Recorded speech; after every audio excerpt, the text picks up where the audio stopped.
right, familia. My next guest is not just doing the work, he is the work, baby, okay? A healer, a disruptor, and a whole emperor in these damn streets. Yeah, I said it. He's a senior management consultant with Trans Inclusive Group and the director and co-founder of the Harmonizing Masculinity Collective. Please welcome to my bed, Manëësh Chatman. Hi. Hey. How are you? I'm great. How are you? I'm good. I feel blessed today. I feel blessed, and I know that when I looked at my calendar and I saw that you were going to be in bed with me, I was like, it's a blessed day. You know what I mean? Yeah. I mean, it's a blessed day. So should I bow or just say, you are incredible. You are an emperor. How I love emperor as a pronoun. I mean, people need to take that and run with it. Right. Every time I see your girl, I call her a goddess. Right. Her pronouns should be goddess too, you know? Yeah, they should be. So the interesting thing about emperor, because I identify more on the side of genderless. Okay. So the interesting thing is that most folks don't realize that emperor is actually a genderless title. Shut it. Yes, it's genderless. I love that. So yeah, of course there's empress, because the world works on masculine and feminine. Yes. But emperor is actually a genderless term. So I love that. I love that. Okay, so then by being genderless, is genderless the same way as saying non-binary? Yes, non-binary, of course, is the big side of things. And of course, like anything, there are sub labels that come up underneath it. The same with the label of, or the umbrella term of, trans masculinity. Yes, it is trans men and those who, like myself, transitioned from feminine to masculine presenting. So yes, essentially. Okay, so if I were to say to you, Manëësh, what are your pronouns? So if somebody comes up to you and says that, right? What would you be your answer to them to make sure that you are respected and presented in the correct way? Well, so a lot of people want to say they, them, and that's okay, However, myself, I like to identify with Manëësh or emperor. My name is Manëësh, and it actually came to me from a place that was supposed to be derogatory. But when I sat down and started looking at my life and the things that was most impactful for me, one of those things was being called mannish. And so I took that word, I looked it up, and it actually means God of the mind. Or God of one's mind. And I said, oh my God, that's so you. Yeah, you've been calling me my name ever since. You helped me. You helped me in your hate. And didn't even realize that. When I first met you, first of all, you've got an incredible aura and an energy to you. You've been told this before. I mean, there is a moment of oh, are they going to be okay, with me being white presenting, right? Most people don't know I'm gay. Most people don't know I'm Latina, right? And I am very gay and very brown. You know what I mean? But the second that someone has 3 words with you, you send them into a different state. And it's a state of compassion, energy, and honestly safety. Okay. Right. And that's just me meeting you. You didn't have to be nice to me. You don't have to be nice to anybody. I mean, this is the world we live in. There's so much hate, and that's, Mr. Rump in the White House has opened the door to racism, to homophobia, to transphobia, and all of that. So if every once in a while we give a side eye, people understand because we're going through some shit. Right. The thing about treating people a certain way, for me, the way that I operate is everyone that I meet is a reflection of me. Everybody that I come in contact with essentially is just me interacting with myself, experiencing myself in another form. And so why would I treat me bad? Because you're going to treat me bad. Yeah. I don't like to feel bad. Yeah. And the guy that's up there in the White House, I think again that he's only giving people permission to be who they already are. Ouch. Yeah. And so we're just actually seeing those people reveal themselves to us, and now there's not really any more hiding. And sadly, a lot of those people are within our community. That freaks me out, Manëësh. That freaks me out. I know we have, there used to be a time when Republicans and Democrats were just like, okay, that was the party you voted for, right? There wasn't so much hate and animosity with it. Fast forward to now, where my trans siblings are being attacked at every turn, I can't be okay being friends with a Republican right now, right? Maybe that'll change in the future, you know what I mean? But for right now, the connotation that goes with it has stuck, at least in my mind. It could be real hard. It could be real hard because, again, from the place, because I come from so many different places on an eclectic scale. And so when we talk about things like this, I just know that certain things have to happen in order for things to get to where they need to be, you know, and it's not that I don't feel it, right? It's not that I don't recognize what's happening, because obviously that's why I'm in the streets doing the work, right? It's like, how do we just get through it while it's happening to us? Because it's happening. It's going forward. Obviously, you see the redistricting that's happening. Holy you know, crap. all of the nice colors that we used to have, it's not really there anymore, right? So it's just, how do we get through it, you know, while it's happening, without losing who we are at the core of who we are, or losing our community, or losing the folks with us. Period. You know, you made such a great point before about how when you talk to people, you're basically talking to yourself. You know, I was reading a book about finding your happy, and it basically says, you know, all the problems that you have with your mother, with your family, all those problems have nothing to do with them and everything to do with you, you know? And I'm like, Manëësh, I've been so good at being the victim for all these years. Like, haven't we all?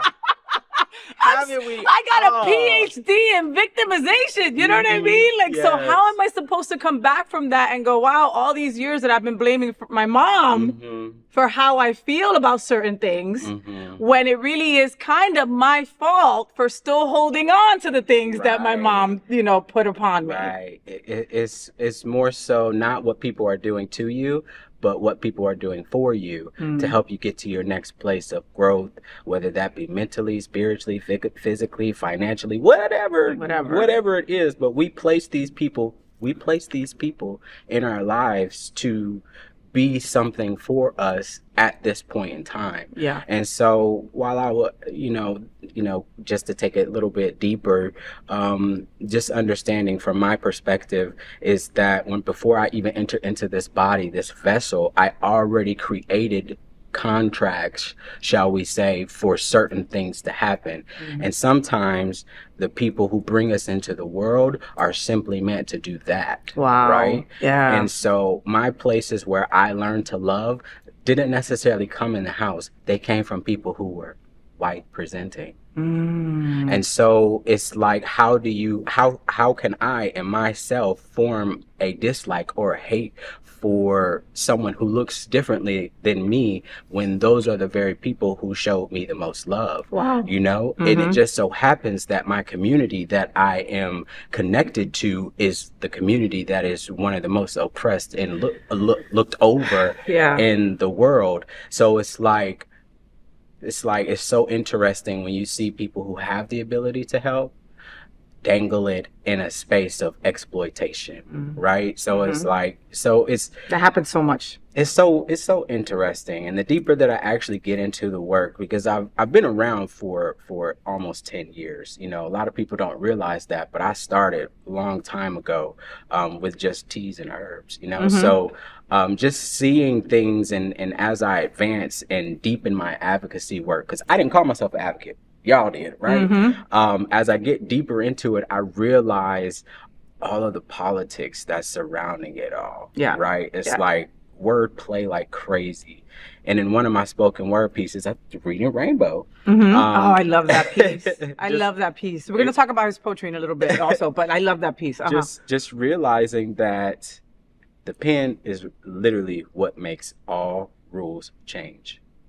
All you have to do is write it and then sign it and then move it here, right? So it's like, how do you stay in the game when the game is actually rigged for you not to be successful in it? You know? Well, and even in our own community, how we were saying before, like, we were all put in this acronym. We were all put under this umbrella. We didn't ask to be under there, right? But for us to be divided under that umbrella is crazy. a bad idea. It's Like, wild work, and right? and all those people that hate us on the outskirts are hoping that we fight within ourselves and hurt each other and don't support each other, and they're getting their wish. And a lot of times, you know, I'm getting chills because I don't understand why lesbians and trans women aren't united in one kind of match like this against the world. Okay, at the end of the day, women run the shit. Right. Okay. Okay. Black and brown women actually more so. Okay.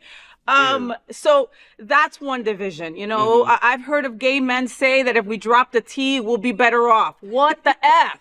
You know what I mean? Like, the reality is that there's a list of people that they're going after, and it's just one by one. It's just one by one, but they'll get to you sooner or later. Yeah, and a lot of people actually think it's our fault why we're here, you know, while things are what they are. And I had to gently tell someone, which I gently told them that, you know, if we think about the history that we were taught in school about how voting goes when it comes to the Electoral College choosing the president, and we realize that our votes once upon a time used to be called popularity votes. So how does that, we no longer call it that. Yeah, because it's not. But the Electoral College still chooses the president.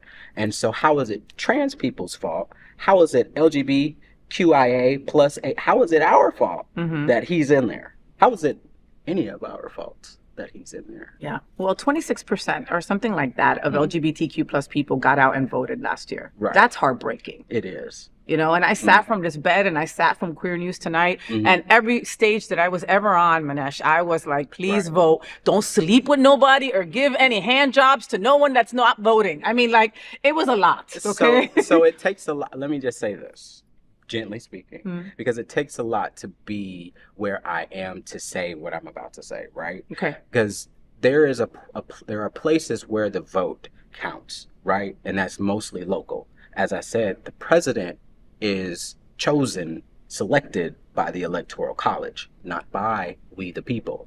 And so if we come to the place of realizing that, of course, locally we have things that we can actually make those changes with, like school boards and stuff like that. Exactly. Commissions, the people stuff like who that. are actually affecting us daily. Yeah. My only question would be is that, and this is a question, it's a genuine question, right? So if we put those people into the system that was not necessarily created for us to be successful, we put those people into that very system, how can we assure that they're not going to actually become that system? Because it becomes, do I actually do my job and help the people, or do I, you know, make sure that I stay in this seat, make sure I stay in this position? You know, because as we see, when you talk out in instances like Jasmine Crockett, right? When you talk out and you talk truth and you speak on these things, you don't, and she, you know, she tried her best, man, and saying? She had power and she had the words and everything.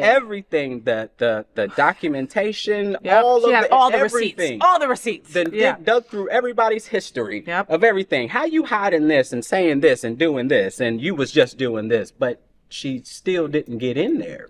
You know? So it's like, when you got people who are actually going to put a dent or try, you know, make a change, they don't necessarily welcome that into the space. Well, and especially now that there was like a new law that had passed a month ago or whatever, that they were talking about it on Facebook, where now local officials can't help with like Stonewall, can't help with like nonprofits, can't help with any DEI, can't help with anything that has to do with LGBTQ plus, you know, and if they are, then they could be reported for it and taken, you know, and taken from the seat. And then the governor will appoint whoever the heck they want right there. And that's how we don't get the people in there that we need. And that's how we don't get the people in there. That's local.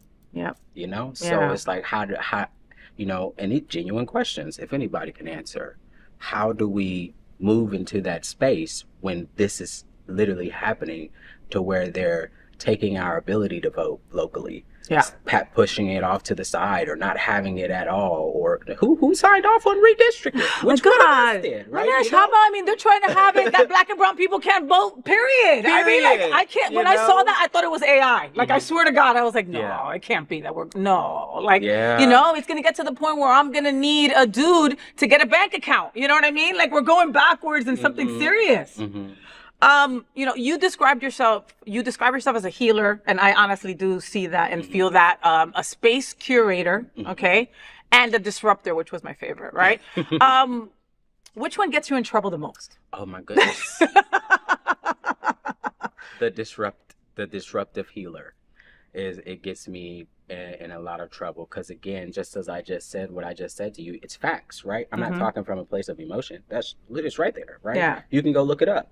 But if you're not healed enough around the conversation, that would trigger you into a place of defense, anger. Yeah, and you're gonna show me where you're not healed. But I'm not. It's not me. I didn't do anything except speak my truth And tell you facts.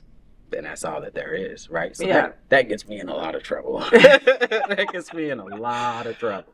You talk about unlearning, okay? And I honestly, I learned about unlearning from your beautiful partner, from Adriana Tender. I learned from these girls what a lot of the unlearning I needed to do personally, okay? And I'm a person in community, and I consider myself a very well-rounded person when it comes to things that are going on about our community. And I still needed to unlearn. So trust, there's things you need to unlearn, all right? Right. What's something that you had to unlearn? Oh my goodness. Because everybody needs to unlearn something. Let's see. Oh, it's so many things on this journey that I've had to relearn or unlearn. First of all, I had to unlearn my connection with religion. That was a big That's a tough one. Okay. How did you grow up? I grew up Christian, non-denominational. Okay. My pastor was actually white. So a lot of the churches where you see like the Holy Ghost and all of that wasn't happening in my church, right? Okay. And so even the stuff that we were being told was still the same stuff that you was probably told, right? Doesn't matter which line of religion that you fall under. You're told we're still wrong.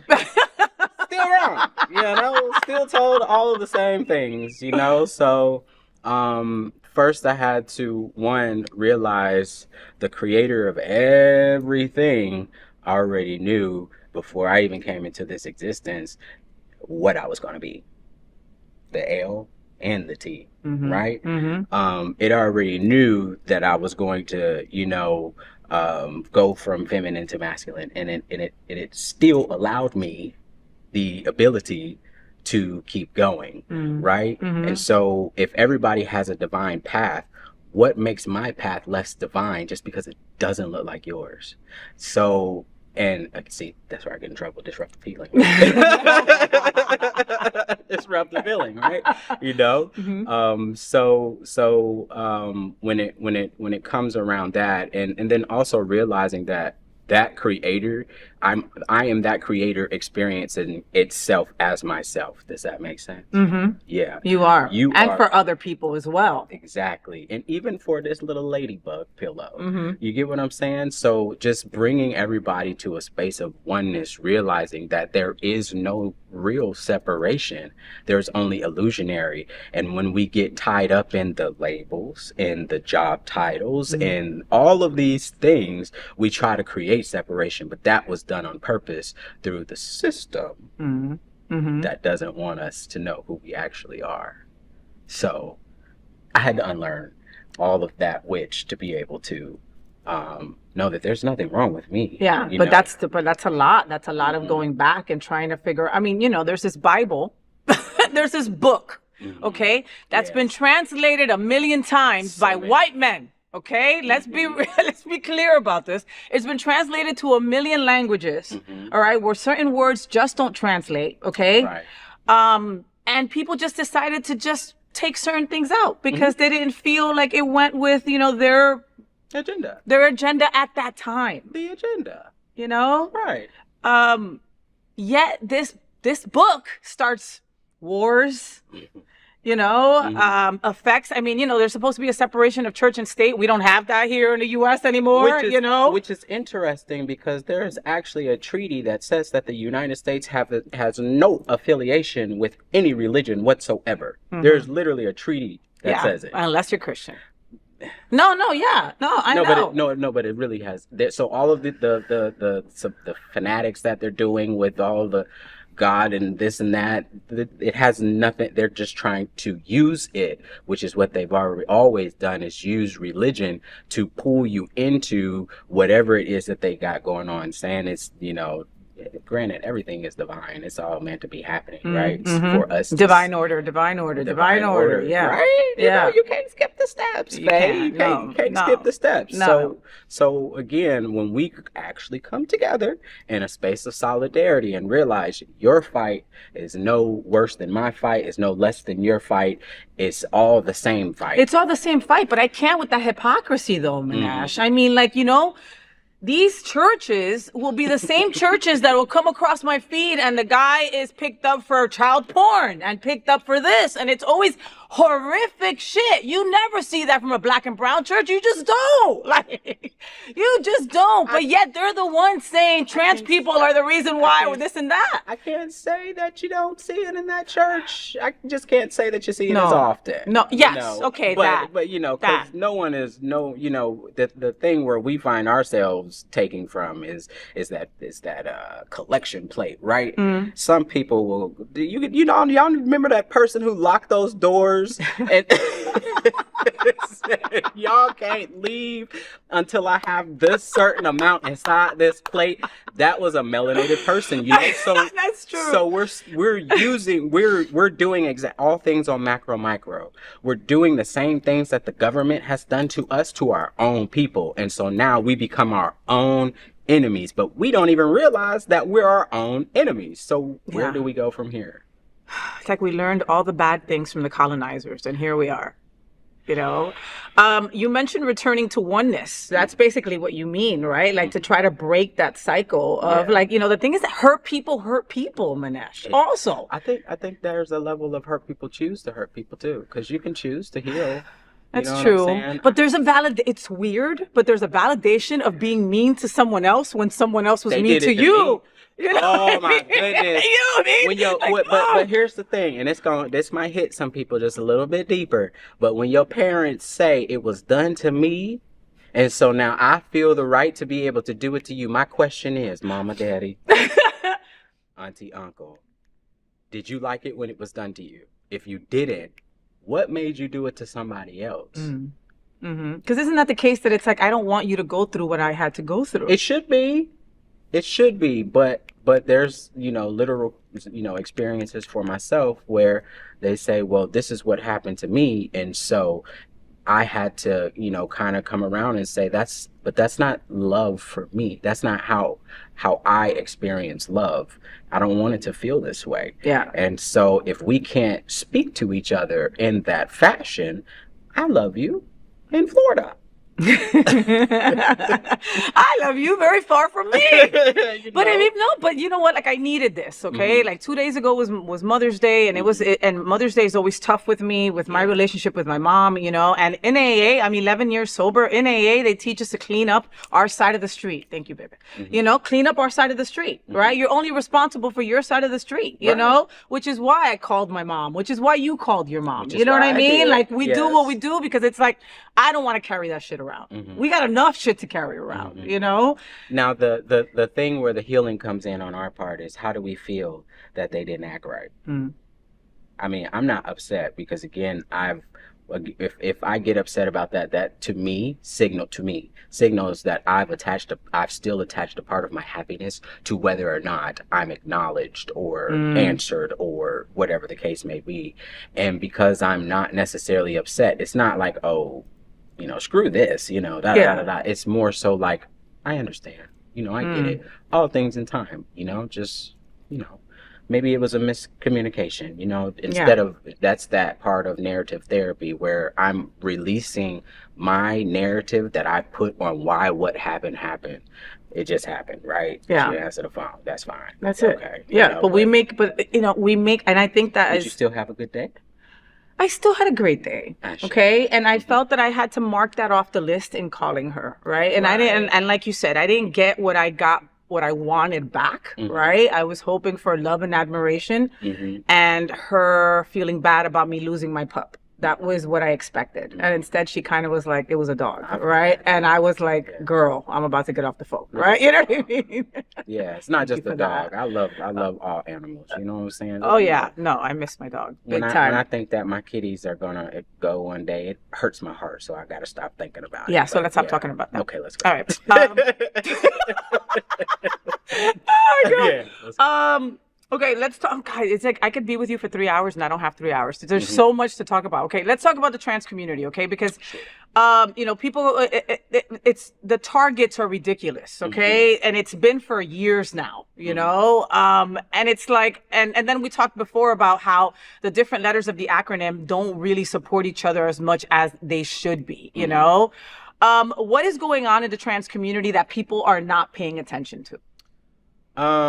Actually, it's interesting because everything is going on in the community that everybody is paying attention to the point where people are popping up and now saying, oh, we work with the trans community, but don't have any trans people on their board or on their, So they see it. They see we need that health care. They see that we need housing support. They see that we need equitable insurance. They see we need all of this stuff. Yeah. You know, and it's like, okay, well, instead of working with us, you'd rather create your own and try to exclude us. But it still comes down to how are you able to tell me as a trans person what I need and you don't actually identify as trans.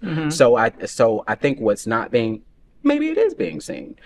Exploitation, just as I was saying, there's a lot of exploitation that is actually happening within our own community. Because again, they say if you teach a man to fish, he will fish for life. If you give him the fish, forever, you'll have food forever. You know, yeah, you'll have food forever. But if you give him the fish, he'll only eat for a day. Yeah. You know what I'm saying? So teach us how to fish. You know what I'm saying? Yeah. Put us in the spaces where we can actually bring it to our communities and stop making us feel like we're wrong for actually celebrating our lives, for actually pulling ourselves up by our bootstraps and not staying down. Like, and that's not just with the trans community, that's also melanated people as well, right? So it's like when we actually win, we instead of being happy for us, you get jealous, but not realizing that our win is also your win. Yeah. Because if we can get here first, we can get you there too. You can't take nobody nowhere you ain't never been. No, 100%. So it's like 100%. Look, you know, Tatiana has told me on many occasions, if you're at a table, Faye, and you're the only woman, fantastic. Make sure you find out when the trans person's coming in.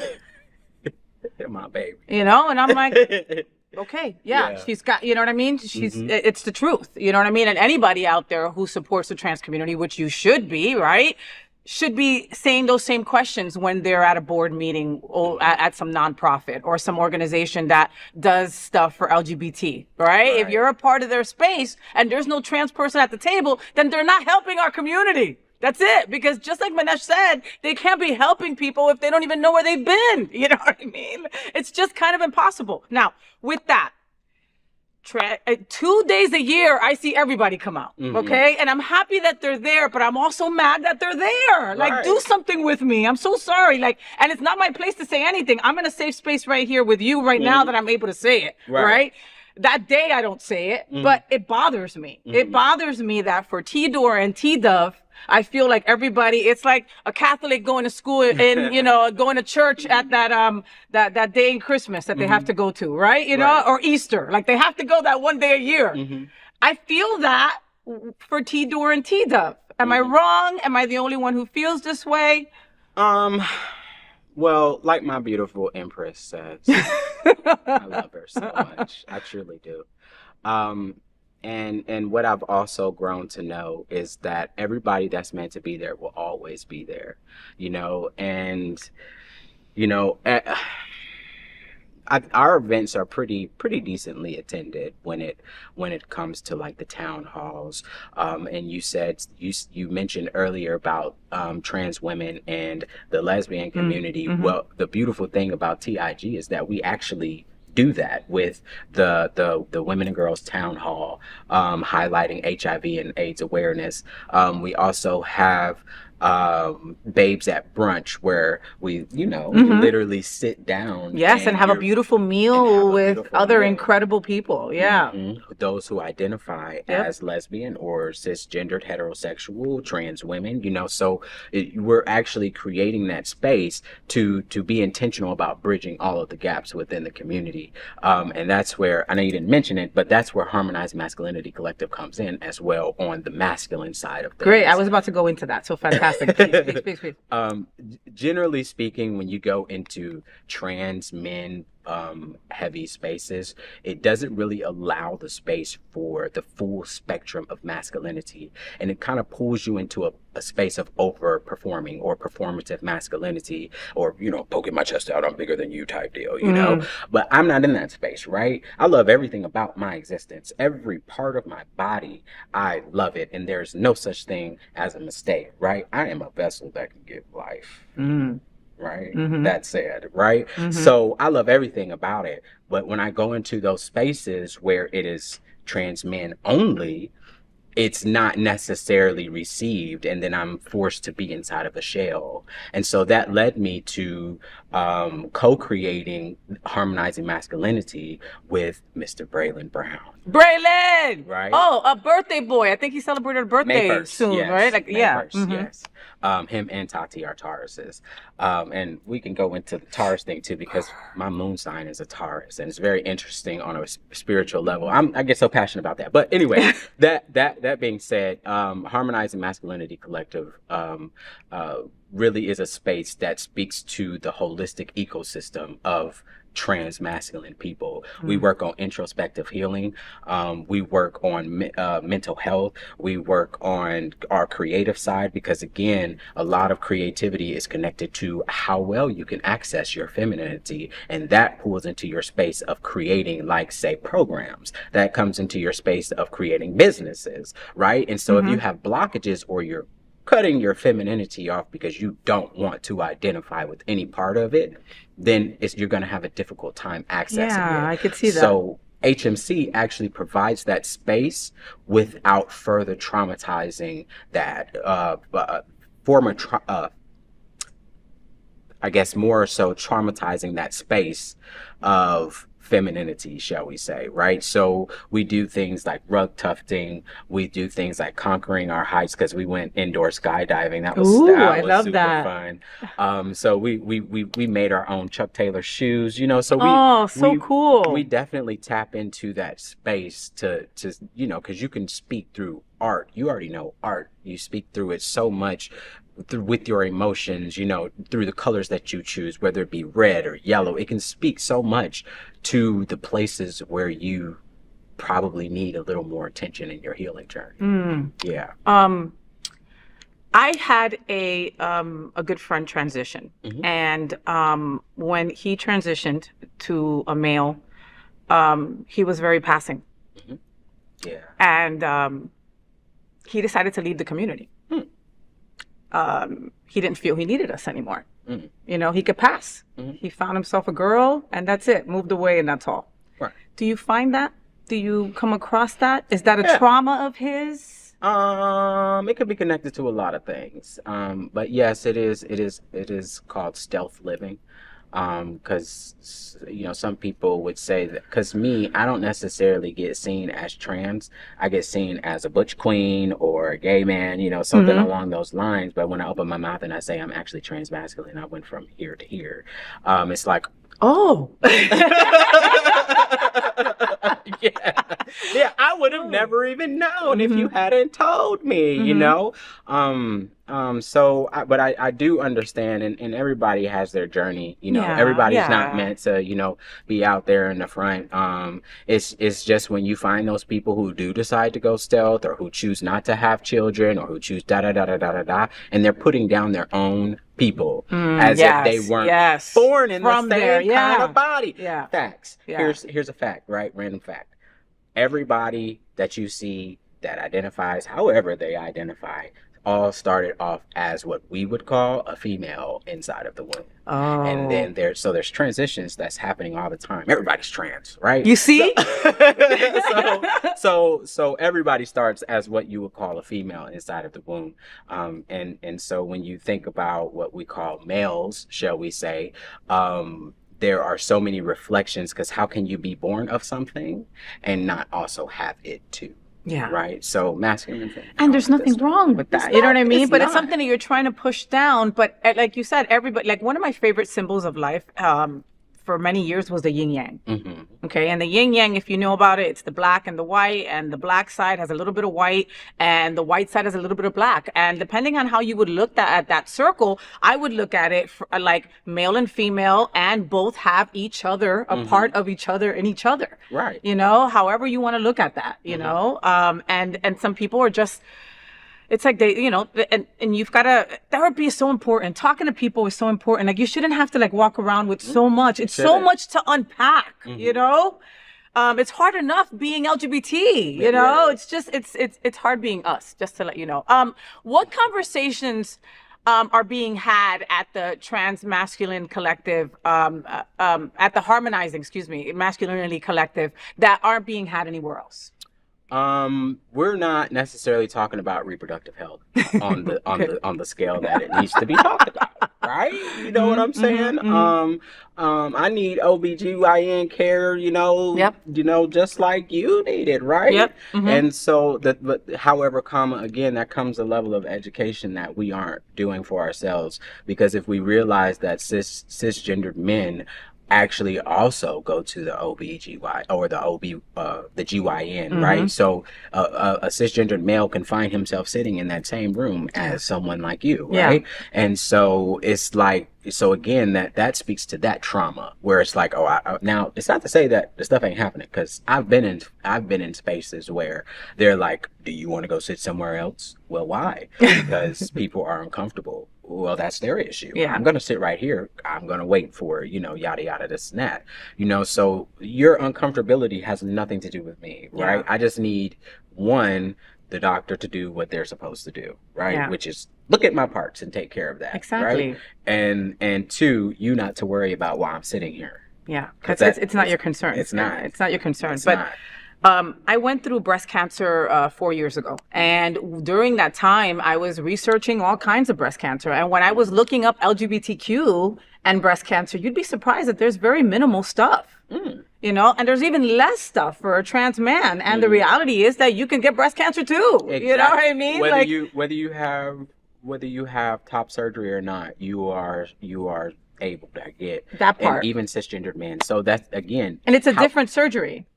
Yes, but however, even the men who lose a lot of weight, right? They they get the same surgery. So everybody benefits from gender affirming care. Everybody. One last thing about this. The Trevor Project is an incredible organization, and they do, they basically tell us every year, they do a study on a ton of people, and every year what they come back with is scary, okay? And this year they said that, 9 out of 10 trans kids are thinking about killing themselves if they don't get gender affirming care, okay? The American Medical Association literally said, kids are gonna die, gender affirming care works. Period. Right. We're not doing surgeries to a kid. Right. Where does that shit come from? These people think that drag queens are coming to elementary schools and injecting kids with something to make them gay. I think we can find a happy medium when it comes to the children. Because again, not again, because y'all didn't know, but I didn't know that I was trans when I transitioned, which which I was maybe 27, something along those lines. I'll be 36 this year, right? So I didn't know that I was transitioning. The thing when it comes to children is that for me, though my parents didn't necessarily allow me to act out that full masculine presentation that I wanted to, I still went to school, I changed my clothes, and then by the time I got home, I was back in those clothes that I was wearing before, right? So I think that if we can provide a space inside the household that allows the children to fully express who they are. I'm not saying again that if you want to take puberty blockers, I'm not saying that's wrong. If you don't want to take them, I'm also not saying that's wrong. You know what I'm saying? Because again, it's no such thing as right or wrong, only from other people's perspective, right? And so that being said, I think if we provide that space to allow them to just be who they are and at the complete space of where they are, that would, because why are we trying to tell our children that they're not who they, you know what I'm saying? Yeah. I'm sitting here, my mother told me that I came up to her when I was young and I told her I don't feel like a girl, right? Her words, not mine, right? So you told me that you don't feel like a girl, but she still put me in those dresses. Still put me in them, because I think that's going to do something. It didn't. It didn't. My mother-in-law sent my wife to ballet, and she always had to have a big high bun and everything, and she hated all of that. Put her in a tutu. She hates that shit. She's not that kind of girl, But your parent, in their mind, they're trying to save you. You know what I mean?